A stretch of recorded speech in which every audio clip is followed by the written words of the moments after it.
dang, did he nut at me? Did he pull out? Did he whatever? Oh, good morning, girl. Good morning.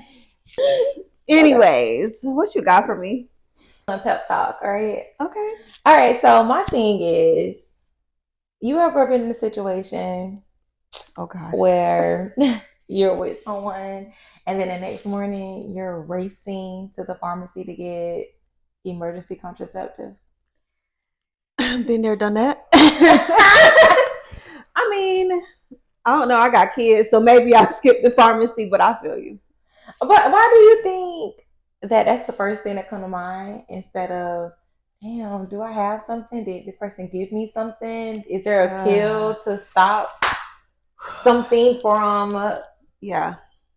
You know what? That's a really good question, though. Essentially, I think that it's so much more common for us to think about a baby. We think, dang, did he nut at me? Did he pull out? Did he whatever? And it's like we don't really think about the most major step first. I do think, essentially that it does cross our mind, but you're right. The first thing is let me hit up CVS, let me hit up Walgreens.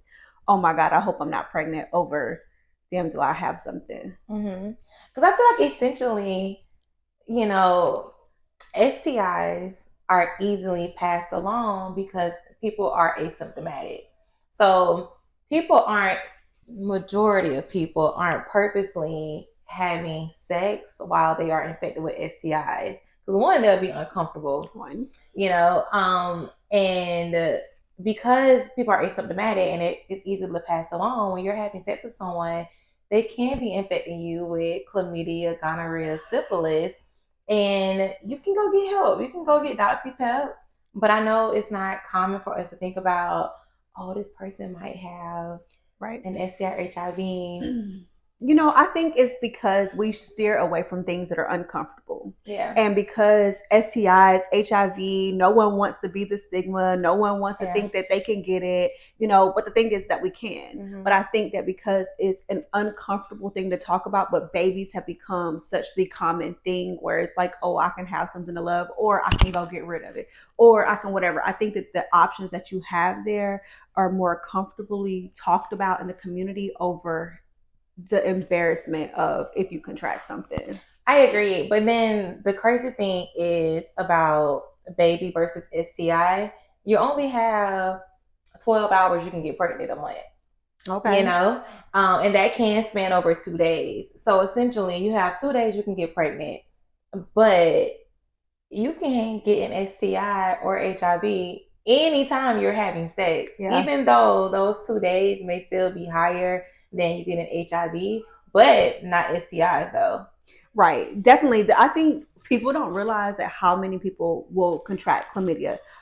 I believe that the percentage rate, and because you are a statistics girl, you could definitely give me a hard number, but I feel like the average American will experience at least a low level STI, such as something that could be cured at least once. Correct, especially in the age group of 15 to 24, that sweet spot. Mm-hmm. Not HIV, their chlamydia and gonorrhea rates are extremely high. Yeah. And even the 30s. Yeah, and even the 30s, because now everybody want to be outside. Yep. We're listening to the music. We're just thinking about popping it, getting it going, having somebody, fly us out, do all of these things or whatever. But it's culture to set up for transmission. Yes, it is. Yes, it is. But help is available. You can definitely go and get doxypep. Yep. Because honestly, you don't know what someone has until you see their results for yourself.